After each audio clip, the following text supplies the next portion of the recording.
Salah at Anfield is always a threat, but he's up against the best defence in the league this game week. Bruno faces a promoted side in a dream fixture at the Theatre of Dreams, but he has been dropping deep recently, which does lower his ceiling slightly. And then there's Haaland. He's proven he can haul anywhere, home or away, but he is the only player on the shortlist to be playing away from home. So the question is, who really deserves the armband for Game Week 3?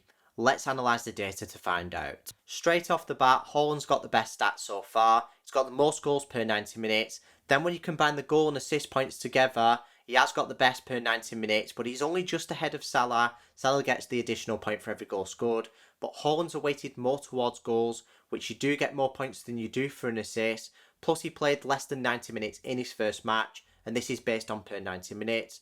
But his underlying stats really do back it up. He's miles ahead of the other two players, especially Bruno, who got absolutely nothing in his first match, and his underlying stats are very underwhelming for his price. But of course there is that defensive contribution bonus that he could get, which the other two players are almost certainly not going to get. But that doesn't really heighten his ceiling much. It heightens his floor quite a lot, because if he does hit those defensive contributions, which is 12, he gets 2 points. But in most matches he won't hit that. And when he does, even if he gets 24, 36 defensive contributions, which is almost impossible by the way, you can still only get 2 points, which doesn't really heighten his ceiling much at all. I would rather have those attacking underlying stats, which Haaland's got, and I'm sure Salah will get soon. I also think Bruno will increase his, but not by much if he does keep dropping deep. Before we crack on, I just want to mention that this is only 2 game weeks worth of data, so we can't really conclude too much based on this. Salah could go above Haaland by the end of the season.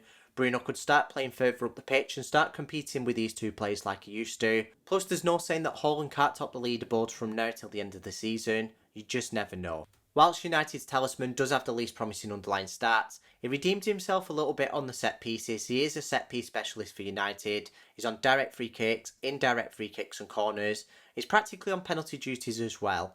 I know Mbumo's good at them and Cunha, which does make up for that 10%, and I know he missed one in the league, but he did redeem himself in the cup, and he does still have a solid record. Personally, I'd be very surprised if he lost penalty duties. He's very likely to keep them, and it's the same for Haaland as well. I'm not going to keep going on about Marmoush and the potential there.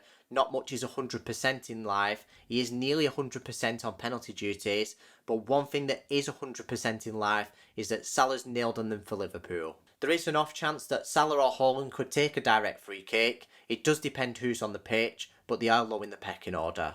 Haaland's got by far the highest anytime goal scorer odds this game week, and by far the lowest anytime assist odds, but that's unsurprising with him being a forward. When you combine them both together, he's got the highest chance of returning. It is only 2% ahead of Bruno, but his odds are weighted more towards goals. At the same time, Bruno's got that defensive contribution bonus that he could get. His average bang on 12 defensive contributions so far this season per 90 minutes, and if you average that out throughout the season, that's one every other game, because 12 is the threshold for a midfielder.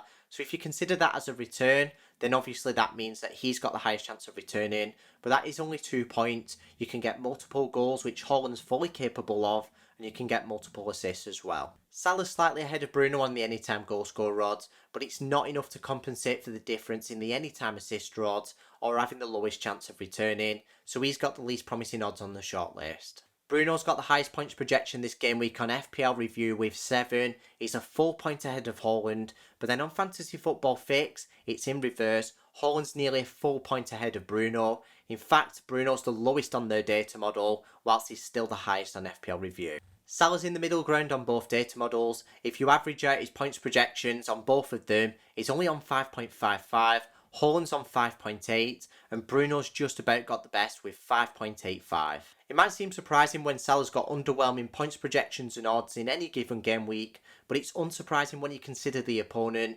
Arsenal still not conceded any goals so far this season. They've actually averaged less than 1 expected goals conceded per match, and in the last 2 seasons they've had the best defence in the league, so even against a strong Liverpool attack, at least they've got the home advantage, and they've got a 20% chance of keeping a clean sheet, which no other team can really say against Liverpool. Bruno's opponents have had the worst defensive numbers on the shortlist out of all the opponents so far this season. I know it's only 2 games, but we can expect that from Burnley. At the same time, Haaland's opponents Brighton have conceded just as many goals, which is 3 so far this season. but Bruno's got the home advantage, and Burnley's got the lowest clean sheet odds. I know Brighton's defence was poor towards the end of last season, and Haaland does have an easier fixture than Salah, but with Bruno playing at home to a promoted side, he's easily got the easiest fixture. Both the premiums get a week's worth of recovery. Thankfully, they both played 90 minutes in the last match, which is promising. I know Haaland got subbed off early in the first match when City were winning, and he'd already scored a couple of goals, and that's why his expected minute is one less than Salah, but he is expected to play roughly the full match, just like the other two players. Bruno did feature in the Carabao Cup midweek, and that's because the non-European teams did play in that round. He got subbed on after 46 minutes because United were up against it, and I'm sorry for the reminder United fans, but getting knocked out the cup by Grimsby is absolutely shocking. Bruno came on to try and save the day just after half time, but he couldn't quite do that, and it's only 3 days before this fixture, which isn't really ideal, but at the same time he did only play roughly half a match, so it barely impacts his expected minutes, and it doesn't mean that he's not going to play 90 minutes in the next match. He usually does. Before I draw up a conclusion, if you found this video informative, make sure you hit that subscribe button so you don't miss any future videos like this. Based on what I've seen, I think this is a game week to go against Salah, and I'm not saying just for the sake of it. His data has been very underwhelming, and he does face the best defence in the league. Obviously it depends who you've got in your team, but with Bruno, I don't like the fact he's playing deep. At the same time, I like the fact that he's getting defensive contributions. With Haaland, I don't like the fact he's playing away from home. At the same time, he has got that higher ceiling, and Brighton's defence was quite poor towards the end of last season, so I think he's the best captain this game week. If you want exclusive advice from me for your FPL team, click the link near the top of the description to my Patreon. There's other exclusive benefits on there as well.